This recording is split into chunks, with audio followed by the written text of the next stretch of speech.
So ayun na nga mga loads, mga kasangga. Nagpunta kami rito sa SM, kumain kami sa Marugame. Ayan yung misis ko.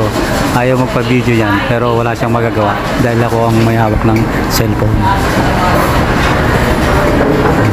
Order kami ng ewan ko, nalimutan ko na kung ano yan pero masarap siya.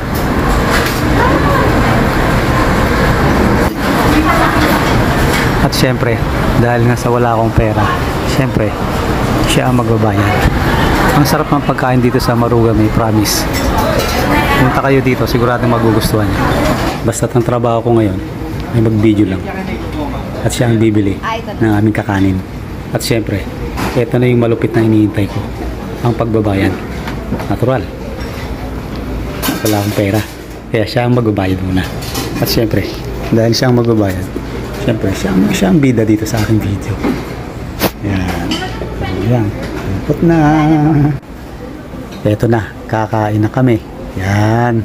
Ang sarap niyan. Basta masarap yan. Hindi ko lang alam kung anong tawag yan. At ito na. Akala niya, magkipicture kami. Hindi niya alam. Video yung ginagawa ko.